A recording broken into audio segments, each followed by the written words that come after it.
Welcome, everybody, and it's great to be here again to give another session on how to do integrative health. Let's look at these one at a time in terms of not only what is the evidence behind their value, but then how they get implemented in your actual engagement with the patient. First, the power of personal development. So most of you are aware of Maslow's hierarchy of human needs that was developed by the psychologist Abraham Maslow back in the 60s. And what he did is he outlined the core aspects of what every human person needs in order to thrive and be healthy.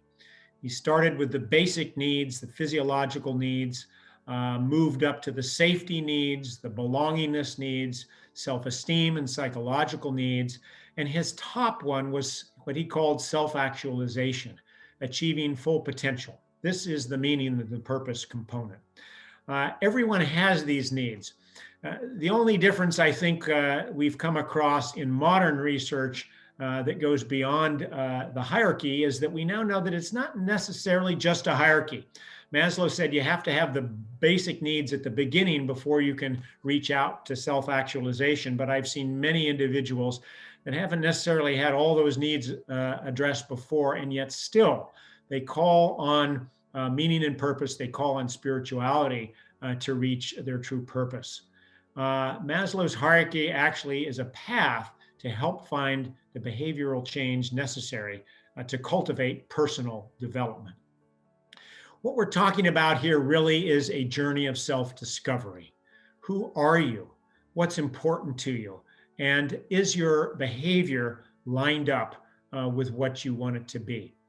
Daniel Borstein, one of my favorite quotes, is the greatest obstacle to discovery is not ignorance, but the illusion of knowledge. People get accustomed to themselves. They think they know themselves.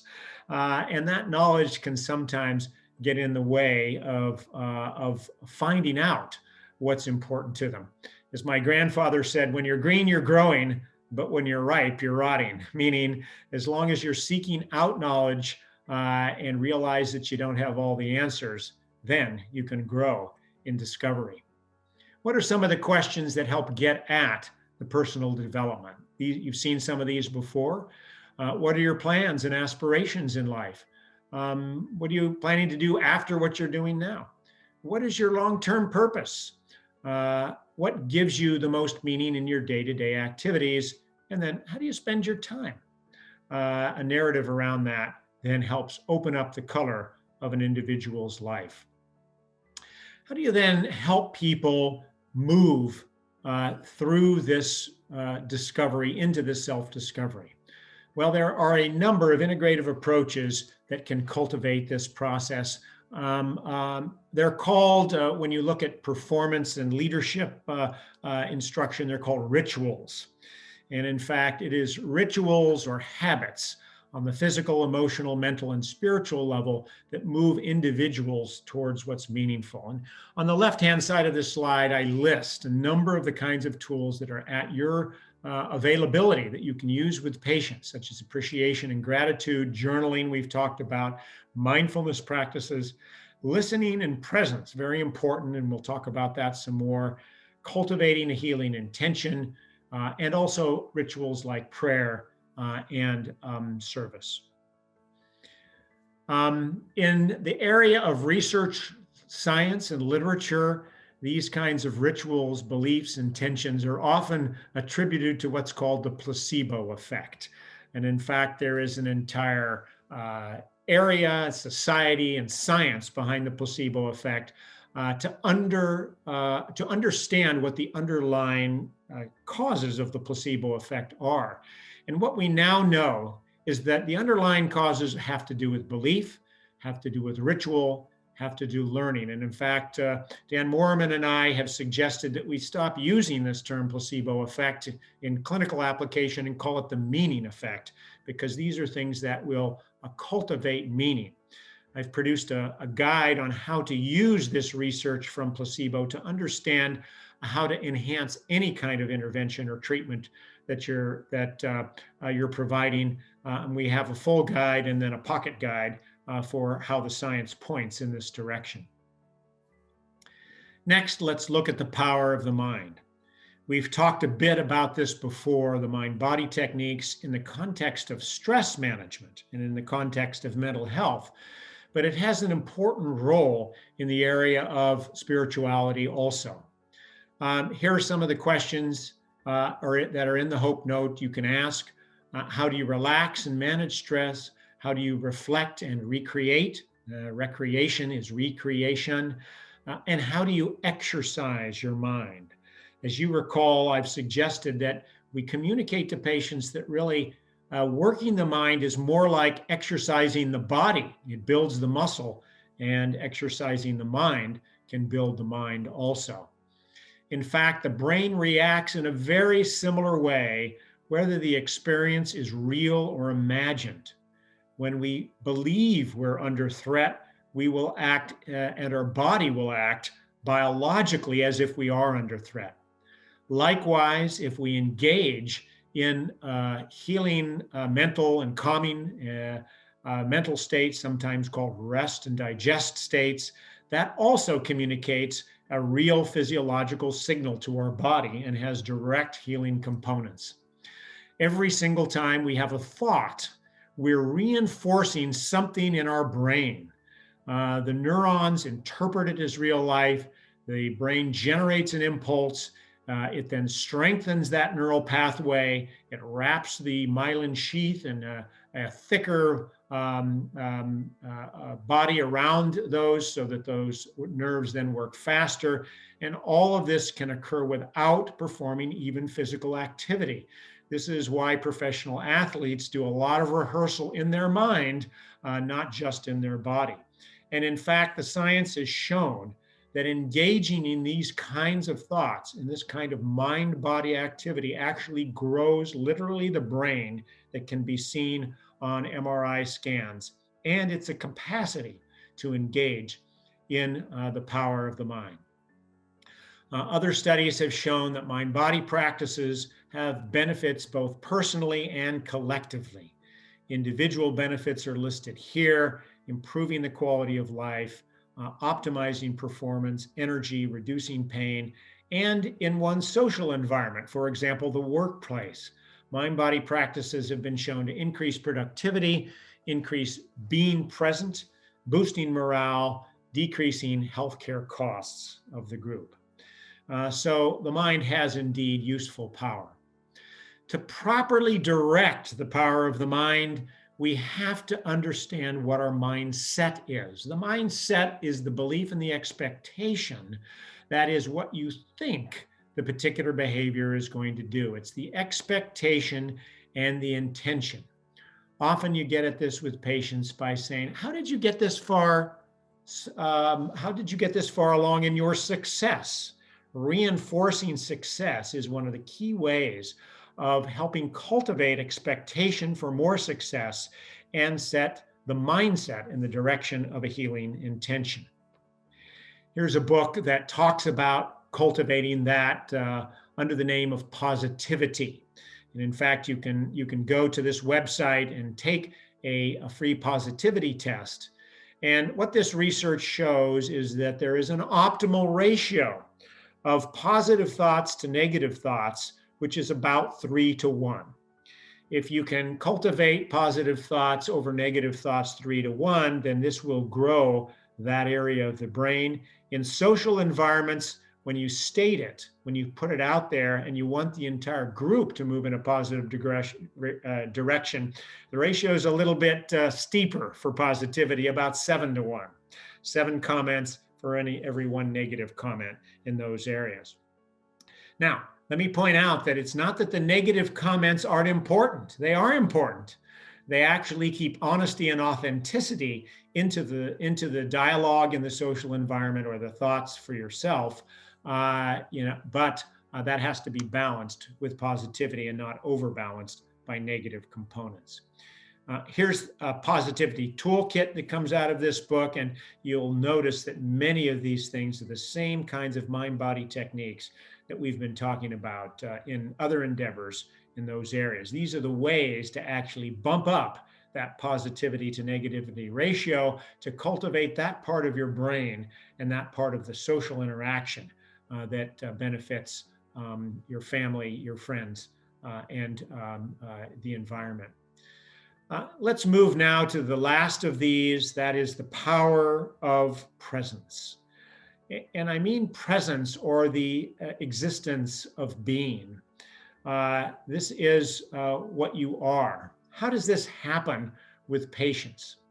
What we're talking about here is cultivating a trusted and safe relationship and dialogue, a place where the patient feels like they can tell you about themselves because they know that you're there to support it.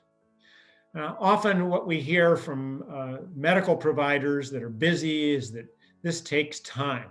Well, it does take time. You have to be able to allow the patient the time to express themselves, because that, in fact, is a sign of trust. However, as I'll show you in the research, it doesn't take as much time as you think. Most people think it takes much more time than I have, but it actually doesn't. It takes the cultivation of the mindset to communicate with the patient that they are, in fact, in a safe and trusted environment. The key here is to start and to end with empathy and listening. The mindset we're talking about for you as the health coach or the provider is that you're trying to learn about the person, inquiring about their life, reflecting about what you heard, seeking an understanding. If the person actually feels that you're truly interested in this, you're truly listening, then they'll go deeper and deeper into the dialogue. This is expressed in what's called compassion. Empathy and listening is an act of compassion. And there is incredible research in healthcare showing that the cultivation and the delivery of compassion has benefits. Here's a book I just read called Compassionomics, which lays out the research on the benefits for patients across a wide variety of conditions, how missing the ability and the opportunity for a compassion actually can end up in devastating effects, including death, and that it can reverse the costs actually of healthcare, so it lowers costs, and in fact is a key antidote to burnout among healthcare practitioners, because it returns healing to their core operation. Here's where the time comes in. They found in multiple studies that it takes less than a minute to actually create an environment in which compassion can be delivered, empathy and healing can occur. In fact, empathy plus time is the results in the healing presence that I'll talk about in just a minute, that in itself is truly healing. Words heal. Allowing the patient to express themselves on a deep emotional basis actually in itself produces healing. Probably one of the world's top research in this area is James Pennebaker, a psychologist at the University of Texas in Austin. He's written a number of books summarizing the research and showing how you can express this in healthcare in those areas. And I urge you to look up some of his work. Here's an example of that. This is the effects of a single episode of what's called therapeutic writing. And this was with two types of patients, one asthmatic patients, in which they were measuring their lung function, and patients with rheumatoid arthritis who had chronic pain. And what they did is that they engaged them to write about something deeply emotional and personal to them, or to simply write about something that was superficial. What did they have to eat yesterday? What is the weather like in those areas? A single episode in follow-up showed that in the asthmatic patients, there was a significant improvement from that only in their lung function, an objective finding in pulmonary function tests. And a single episode, in fact, improved the activity level and reduced the pain in rheumatoid arthritis patients. Engaging in important narrative dialogue about personal aspects has significant health effects. Here's a series of summary from a series of studies that I've summarized on my website under the term narrative medicine, looking at the impact on cancer patients who disclosed their emotions either in writing or verbally. They had fewer negative symptoms, less comorbidities, fewer medical appointments, less pain, better well-being scores, more energy, less sleep disturbances, and less dysfunction. This is the power of listening and being with the patient. We are so conditioned to do things, especially in medicine, where patients come in and we feel like we have to write a prescription. We have to provide an intervention of some type. But in fact, being is the core intervention that results in healing on the spiritual level. Here's one of my favorite stories that came across my desk a few days ago. Illustrates it from the wisdom of a 4-year-old child who saw a next door neighbor, an elderly gentleman who had lost his wife. And seeing him cry, the little boy went over into the yard and climbed on his lap and just sat there. When he went back, his mother asked, "Well, what did you say to the neighbor?" And little boy said, "Nothing. I just helped him cry. I just was with him." Presence is an act of healing at the deepest and most core level. And I'll show you some research, objective research, that illustrates that. And this is getting at the core aspect of what many religions and non-religious people call spirituality and its impact on healing. In the spiritual world, a person is more than simply the body or simply the mind. They are, in fact, a core center that is connected both to others and to other. And so in this particular graphic on the left, person 1 and 2 on the physical external ring seem to be close together, and the person number 3 seems to be far away. But down in the mental and the spiritual level, especially, they are one. They are connected. They are linked. And in fact, we all have a spiritual body, which is linked to all others, and even the unknown, that mystery that Daniel Borstein mentioned, that's beyond ourselves. And when we can tap into that part of ourselves as a person, and when you can help somebody tap into that part of themselves, healing often emerges. Here's some questions specifically around spirituality that can be asked, and you will be surprised at how often you get positive responses in this area. Do you have spiritual beliefs? Would you like to be, are you part of a spiritual religious community? And do you wish your care provider to help you address these particular areas? And now, here's a poll question for you all. What % of patients who are in the hospital with a serious or chronic disease, when asked these questions, actually say they would like to engage in spiritual issues?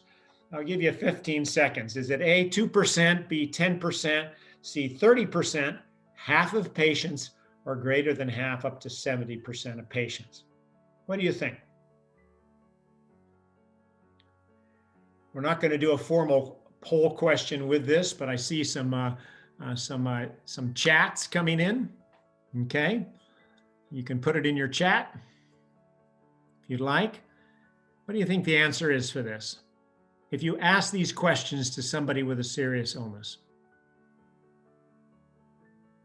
Well, we see a number of responses, and most of you are right on the mark. In fact, the answer is C, 70%. In fact, people, when they're asked this question, consistently say they would like to have their spiritual life discussed. Here's some more data from other sources that talk about how patients want to talk about and when they want to talk about and why they want to talk about spiritual components.